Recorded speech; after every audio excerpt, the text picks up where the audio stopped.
말씀을 맡은 김영원 형제입니다. 네, 오늘은 본문 말씀은 32장이 아니라 33장이고요. 네, 지난주에 32장을 해가지고 33장을 같이 말씀을 나누도록 하겠습니다. 네, 일단 33장 읽으신 분 손 한번 들어보실까요? 아무도 없나요? 네, 한 분 계시네요. 아무튼 주님의 말씀을 오늘 들을 때 저도 이 말씀을 준비하면서 참 감사가 됐던 것은 하나님의 말씀을 읽을 때 참 힘과 위로를 받고 우리의 위치와 또 하나님이 얼마나 영광스러우신 분이신지 또 말씀을 통해서 우리가 배울 수 있는 것 같습니다. 그래서 이사야 33장의 배경을 잠깐 먼저 말씀을 드리고 진행을 할까 합니다. 성경 학자들이 좀 이렇게 해석을 한 건데 BC 701년 이 아수르 왕의 굉장히 유명했던 산헬립이라는 왕이 있었는데요. 이 예루살렘을 침공하기 직전에 이제 그때 직전에 그런 예언의 말씀이 이루어졌는데 그때 시기를 말하고 있고요. 제가 한마디로 이 33장을 정리를 해봤을 때 이 아수르의 멸망과 이 남유다의 영광스러운 회복을 말하면서 하나님의 놀라우심과 하나님이 얼마나 위대하심을 말하고 있습니다. 그래서 여기서 키워드가 여러 가지 단어들이 생각이 나실 거예요. 그래서 제가 생각하는 키워드는 은혜, 그 다음에 보배, 경외하심, 그 다음에 황폐함, 그리고 회복. 이 5가지 단어들이 좀 저에게 좀 많이 와닿았습니다. 그래서 한번 1절부터 한번 보겠습니다. 1절 한번 성경 펴시고 한번 보면 너 학대를 당하지 아니하고도 학대하며 속이고도 속임을 당하지 아니한 자여 화 있을진저 내가 학대를 하기를 그치면 내가 학대를 당할 것이며 내가 속이기를 그치면 사람이 너를 속이기라. 여기서 화 있을진저라는 말이 있는데 28장부터 31절까지 그러니까 31장까지 총 5번의 화가 있을 것이다라는 말씀을 저희가 들었습니다. 이때 이 화는 지금까지 화는 유대 대상으로 선포됐던 화였는데요. 정말 하나님을 의지하지 않고 인간적인 방법과 이 모든 수단들을 동원해서 문제 해결했던 그런 사람들에게 경고했던 메시지였어요. 근데 오늘 1절에서 나오는 이 화는 이 유다 땅이 아니라 이 아수르, 여기서 너라는 말이 아수르거든요.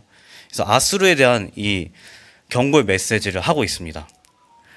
여기서 학대를 하고 속였다 이렇게 나오는데 여기 대해서 보면 이제 여러 차례 이 아수르가 학대를 향했고 약탈을 했었고요. 그리고 속임은 뭐냐면 이 배상금을 받고도 약속을 지키지 않는 이들의 모습을 보고 있습니다. 자세하게 좀 볼게요. 이사야 30장 2절에서 3절 말씀을 보면 이 유다가 이 애굽과 동맹을 맺었습니다. 그래서 이 말씀을 잠깐 읽어드릴게요. 그들이 바로의 세력 안에서 스스로 강하려 하며 애굽의 그늘에 피하려 하여 애굽으로 내려갔을 때 나의 입에 묻지 아니하였도다. 스스로 판단해서 스스로 강하게 하려고 애굽과 동맹을 맺었어요. 근데 결국은 애굽의 도움을 받지 못했죠. 그리고 아수르가 침공하여서 이 유다의 대부분 성읍들을 다 쳐서 점령했습니다. 그리고 그런 점령을 했는데 이때 이제 히스기야 왕의 그 열왕기하 18장 말씀을 보면 히스기야가 이제 사람을 보냈어요. 보내가지고 아수르 왕한테 가서 이런 말을 하는 거예요. 내가 범죄하였다. 그래서 아수르 왕이 무엇을 요구했냐면 은 300달란트랑 금 30달란트를 히스기야 보고 내라고 했습니다. 근데 1달란트가 몇 킬로냐면 35킬로예요. 근데 은 300달란트를 따져보니까 10,000킬로가 넘어가고요. 금은 1,000킬로가 넘어가요.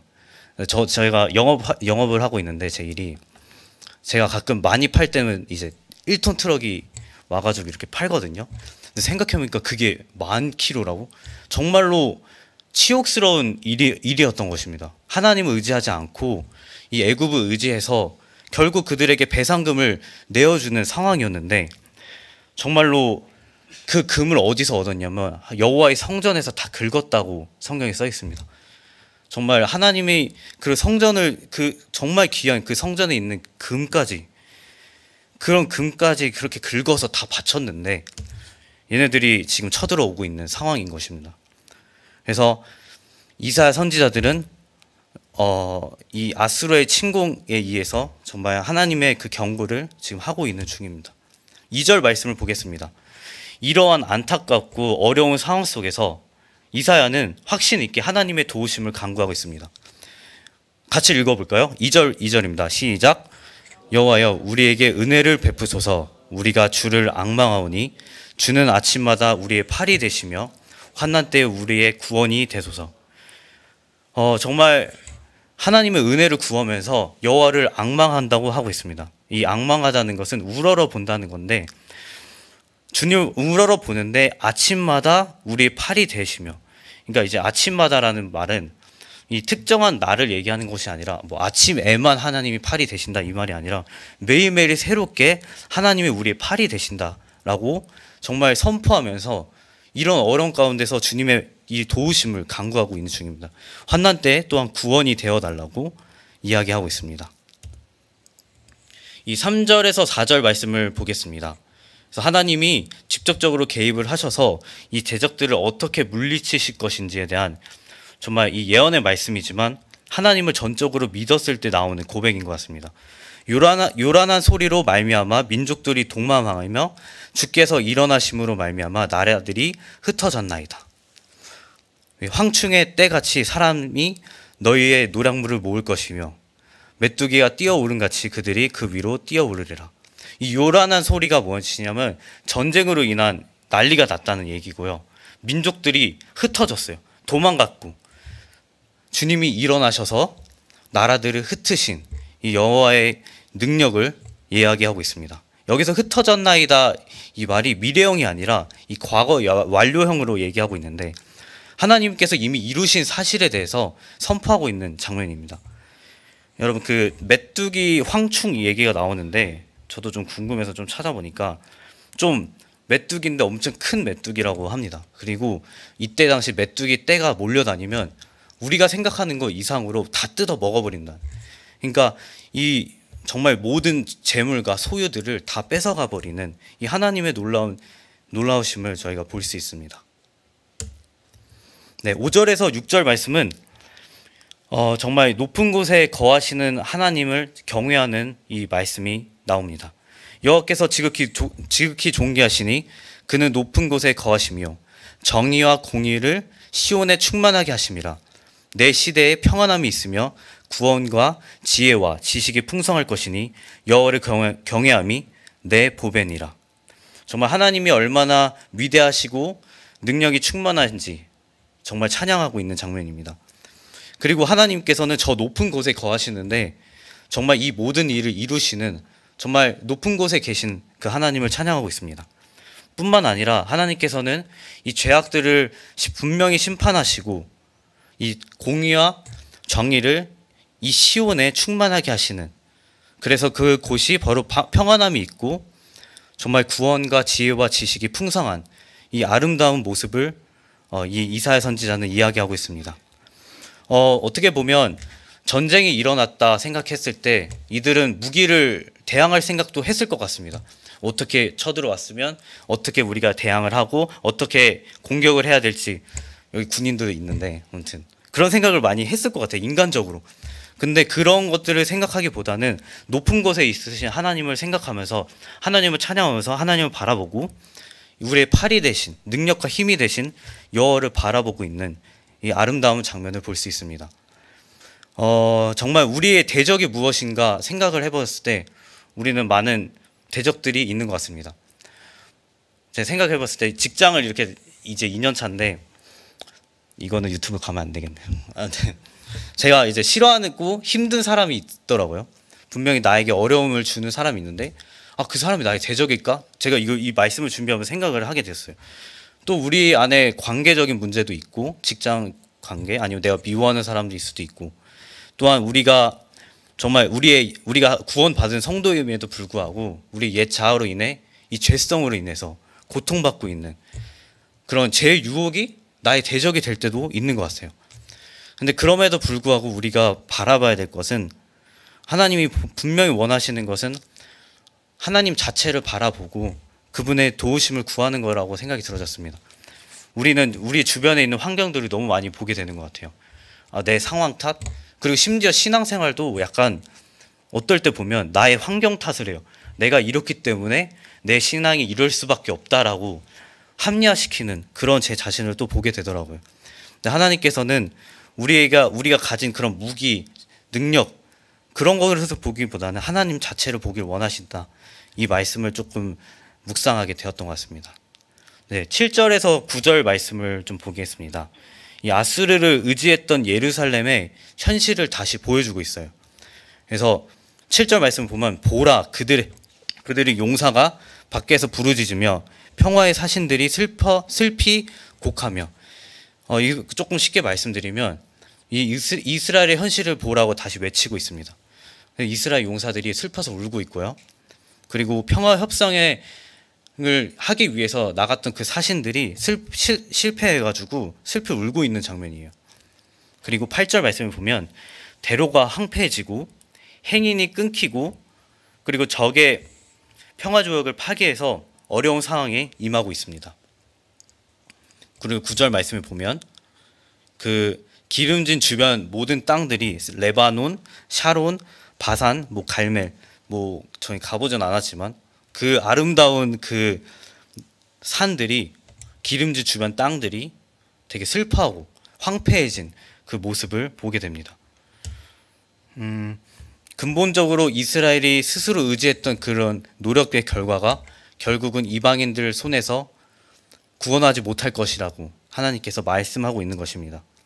그러나 이런 절망적인 상황에서 이스라엘을 구원할 자가 바로 있다는 것입니다. 10절 말씀인데요. 여호와께서 이르시되 내가 이제 일어나며 내가 이제 나를 높이며 내가 이제 지극히 높아지리니. 사실 저희가 대화를 하다 보면 자기 얘기하는 사람 별로 안 좋아하잖아요. 내가 하는 사람 솔직히 좋아하는 사람 어디 있어요. 근데 제가 말씀 보면서 느끼는 게 너무 멋있는 거예요. 하나님이 내가 이제 일어나고 내가 이제 내가 높이고 내가 이제 지극히 높아지리니. 정말 이렇게 반복해서 얘기하면서 인간의 처절함을 보시고 하나님이 액티브하게 움직이시는 이 놀라우신 이 높은 것에 거하신 이 하나님을 보게 됩니다. 하나님께서 이 모든 상황을 개입하셔가지고 이 모든 문제를 해결할 것이다 선포하고 있는 것입니다. 그러면서 11절과 12절 말씀을 보면 여기 과거의 행위들에 의해서 초래한 결과에 대해서 설명을 하고 있어요. 11절 말씀을 보면 이 겨를 잉태하였으므로 지푸라기를 해산한다. 정말 결국 그 하나님의 역할을 배제한 이 무능력함이 결국 너희들의 지푸라기를 해산할 수밖에 없다라고 얘기를 하고요. 그리고 너의 호흡은 불이 되며 너희를 삼킬 것이요. 그래서 정말로 이 하나님이 일어설 때 정말로 하나님 안에서는 아무것도 아니다라고 얘기를 하고 있는 중입니다. 12절에서 14절 말씀을 보면 하나님의 개입의 결과의 모습에 대해서 얘기하고 있습니다. 13절 말씀 보겠습니다. 너희 먼데 있는 자들아 내가 행한 것을 들으라. 너희 가까이 있는 자들아 나의 권능을 알라. 14절 시온의 죄인들이 두려워하며 경건하지 않은 자들이 떨며 이르기를 우리 중에 누가 삼키는 불과 함께 거하겠으며 우리 중에 누가 영영이 타는 것과 함께 거하리요. 정말로 하나님께서는 먼데 있는 자들에게 내가 행한 것을 들으라고 말하고 있습니다. 또한 너희 가까이 있는 자들에게 나의 능력, 나의 권능을 알라고 하십니다. 정말로 하나님의 이 개입이 그리고 하나님이 이렇게 말씀하시니 너무나 직접적이고 살아 계시다는 것을 볼 수 있습니다. 그리고 16절 말씀을 보면 그는 높은 곳에 거하리니 견고한 바위가 그의 요새가 되며 그의 양식은 공급이 되고 그의 물은 끊어지지 아니하리라. 이스라엘 그 예루살렘 요새를 보면 그때 당시 굉장히 요새가 자연스럽게 형성된 요새라고 하는데요. 제일 문제점이 이 물과 식량의 문제점이 좀 있었다고 합니다. 그래서 그 배경을 봤을 때 정말로 그럼에도 불구하고 하나님께서는 우리에게 양식을 공급해 주시고 끊임없는 이 생명의 이 물을 공급하신다는 하나님의 말씀을 또 보게 되고 있습니다. 17절 말씀을 보면 17절 18절 말씀을 보면 내 눈은 왕을 그의 아름다운 가운데에서 보며 광활한 땅을 눈으로 보겠고 내 마음은 두려워하던 것을 생각해내리라. 계산하던 자가 어디 있느냐? 공세를 계량하던 자가 어디 있느냐? 망대를 계수하던 자가 어디 있느냐? 이 17절에 언급된 왕은 사실은 처음엔 히스기야를 의미하기도 하지만 궁극적으로는 예수 그리스도를 의미하고 있습니다. 그러면서 계속 어디 있느냐 어디 있느냐 하면서 반어적인 질문을 하면서 이 남유사를 다스리던 이 아수르 사람들이 어디 있느냐라고 질문을 하고 있는 거예요. 하나님이 도리어 나를 믿을 때 그 사람들이 어디 있냐는 거죠. 나의 능력 밖에, 능력 안에 있는 정말 하나님의 능력을 보여주고 있습니다. 그러면서 이 말씀의 의미는 바로 이 아수르 군대를 보지 않을 것이라고 얘기를 하고요. 19절 말씀을 또 세 번역으로 또 읽어보니까 악한 백성 곧 네가 알아듣지 못하는 언어로 말을 하며 이해할 수도 없는 언어로 말하던 그 약한 이방인을 다시는 더 보지 않을 것이다 라고 말씀하셨다. 정말로 하나님께서 이렇게 하신다라는 이 놀라운 말씀을 하고 계십니다. 20절에서 24절의 말씀은 이 예루살렘이 다시 하나님과의 이 관계를 회복해서 이 영광을 하나님과 함께 누리는 이 영광에 대해서 묘사하고 있습니다. 20절 말씀 볼게요. 우리 절기의 시온성을 보라. 내 눈이 안정된 처소인 예루살렘을 보리니 그것은 옮겨지지 아니할 장막이라. 그 말뚝이 뽑히지 아니할 것이요 그 줄이 하나도 끊어지지 아니할 것이며. 이 안정된 이 처소인 예루살렘을 볼 것이라고 하나님이 말씀하고 계십니다. 그리고 그곳은 결코 옮겨지지 아니할 장막이라는 거죠. 그리고 그 말뚝이 절대로 뽑히지 아니할 것이라고 얘기하고 그 줄이 하나도 끊어지지 않을 것이다라고 얘기합니다. 어떤 날씨적인 상황, 환경 아니면 우리 주변에 있는 그 적들에 의한 그런 환경에 의해서 지배당한 것이 아니라 정말로 안전된 이 처소인 하나님이 예비하신 그 영광스러운 그 자리를 말씀하고 계십니다. 하나님께서는 제가 이 말씀을 보면서 느낀 게 정말 믿음의 눈으로 우리가 바라볼 것을 요구하신다고 생각이 들어졌습니다. 우리 눈앞에서는 사실 보이는 게 눈에 보이는 가시적인 것만 보이지만 하나님 믿음의 눈으로 봤을 때 정말 하나님의 준비하신 것은 너무나 완벽하고 하나님의 계획과 하나님의 모든 것이 다 성취가 되고 우리가 항상 함께 하신다는 이 놀라운 말씀을 보게 됩니다. 21절 말씀에 보면 거기 여호와는 거기 위엄 중에 우리와 함께 계시리니 그곳에는 여러 강과 큰 호수가 있으나 노젓는 배나 큰 배가 통행하지 못하리라. 위엄 중에 우리와 함께 계시는데 거기에 큰 강과 호수가 있더라도 정말로 이 적들이 공격할 수가 없다는 거죠. 통행하지 못하게 하신다는 거죠. 정말 영원한 이 하나님의 통치가 펼쳐지고 있는 너무나 아름다운 모습을 보고 있습니다. 23절 말씀을 볼게요. 대저 여호와는 우리의 재판장이시요 여호와는 우리에게 율법을 세우시니요 여호와는 우리의 왕이시니 그가 우리를 구원하실 것임이라. 내 돛대줄이 풀렸으니 돛대의 밑을 튼튼히 하지 못하였으고 돛을 달지 못하였으니라. 때가 되면 많은 재물을 탈취하여 나누리니 저는 자도 그 재물을 취할 것이며. 이 예루살렘을 공격하려고 있던 그 아수르의 배가 이 돛대줄이 풀리고 약화된 것을 보게 됩니다. 더 이상 이 전쟁을 준비할 필요가 없고 두려워할 필요가 없고 쫄 필요도 없고 하나님이 싸우시고 완벽한 시츄에이션을 만들어 두신 것을 우리가 볼 수 있습니다. 24절 말씀입니다. 그 거주민은 내가 병들었노라 하지 아니할 것이라. 거기에 사는 백성이 사죄함을 받으리라. 백성들의 죄가 사해지고 더 이상 병들지 않고 아픔과 어려움이 없는 그런 모습입니다. 하나님이 주인 되시고 또 하나님이 왕 되신 그 나라의 모습을 이사야 선지자는 예언하고 있습니다. 이 이사야 33장은 이 아수르의 멸망과 그 다음에 그 유다의 구원을 이렇게 교차시키면서 그런 예언의 말씀을 하고 있어요. 그리고 끝에는 주님의 은혜로 말미암아 이 주님의 일어나심을 통해 정말 회복하고 궁극적인 영광의 모습을 보여주고 있는 것입니다.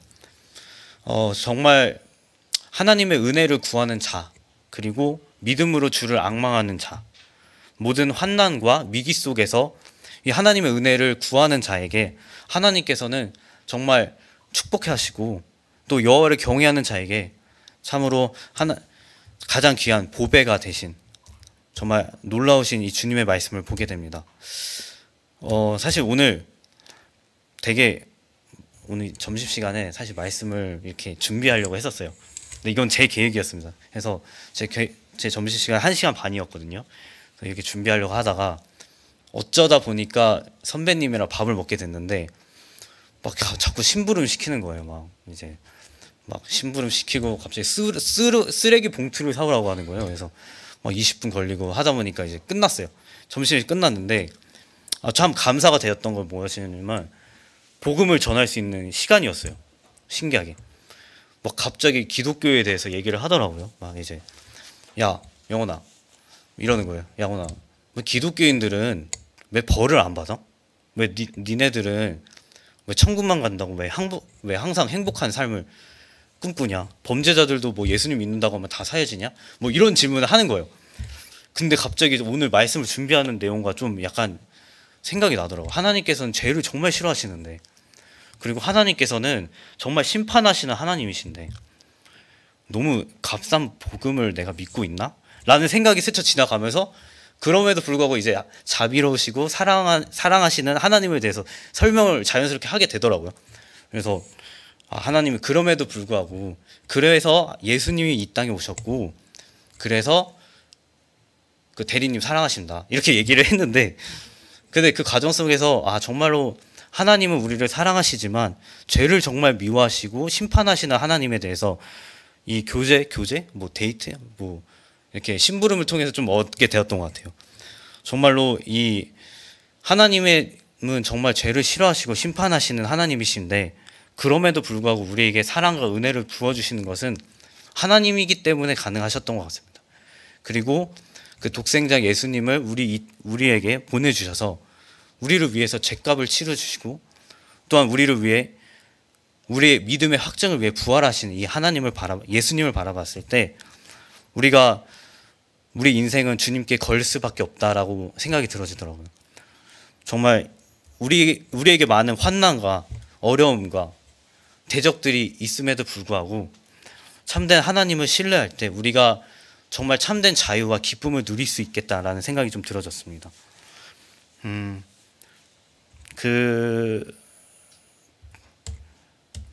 네. 그래서 저는 또 한 번 또 생각이 되었던 게, 주님은 나의 팔이 되신다라는 말이 너무나 위로가 되더라고요. 신명기 5장 15절 말씀을 같이 보겠습니다.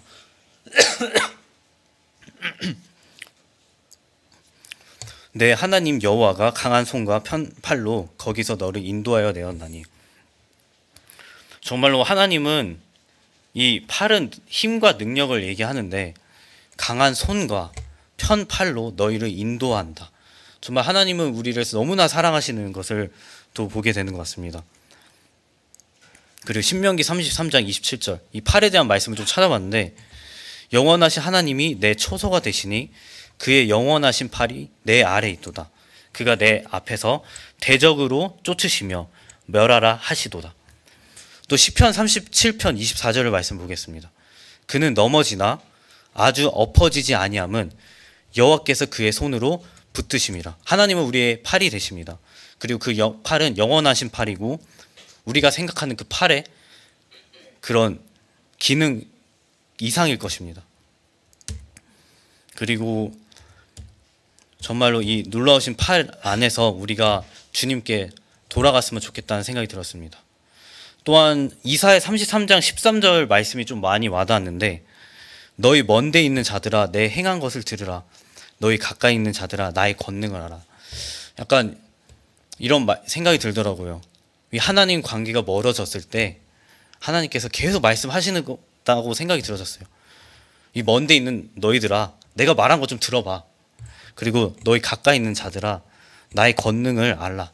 정말 이 주님의 권능을 알 때 정말 성령 충만한 삶을 살 수 있을 것 같아요. 정말 성령님의 임재 가운데 우리 시선을 주님께 두고, 그리고 하나님이 원하시는 삶을, 정말 기뻐하시는 삶을 정말 거룩하고 정결하고, 그리고 하나님 앞에서 정말로 이 주님과의 사랑 관계에서 살 수 있다는 것입니다. 그럴 때 우리가 힘이 나지 않을까라는 생각을 좀 들게 되었습니다. 제가 최근에 좀 묵상했던 말씀을 또 좀 쉐어링하고 싶은데, 신명기 10장 12절에서 18절입니다.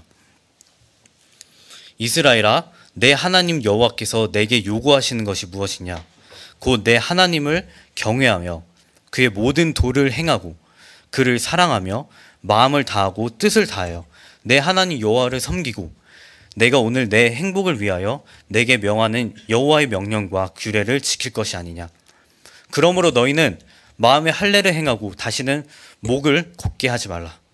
너희 하나님 여호와는 신 가운데 신이시며 주 가운데 주시여 크고 능하시며 두려우신 하나님이시라. 사람을 외모로 보지 아니하시며 뇌물을 받지 아니하시고 고아와 과부를 위하여 정의를 행하시며 나그네를 사랑하여 그에게 떡과 옷을 주시나니. 20절입니다. 내 하나님 여호와를 경외하여 그를 섬기며 그에게 의지하고 그의 이름을 맹세하라. 그는 내 찬송이시요 내 하나님이시라. 내 눈으로 본 이같이 크고 두려운 이를 너를 위하여 행하셨습니다. 정말로 하나님께서 우리에게 요구하시는 것은 너무 없는 것 같아요.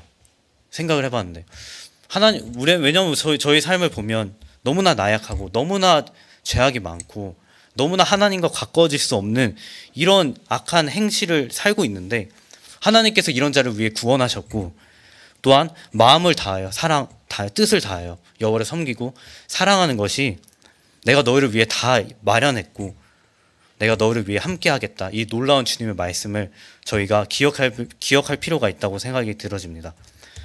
이사 33장 말씀은 정말로 하나님이 우리에게 정말 하나님이 어떠하신 분이심을 다시 저희들에게 상기시켜주고, 또 우리가 그런 하나님을 전적으로 찾고 구하고 하나님의 은혜의 그런 풍성함을 얻을 수 있는 장이었던 것 같습니다.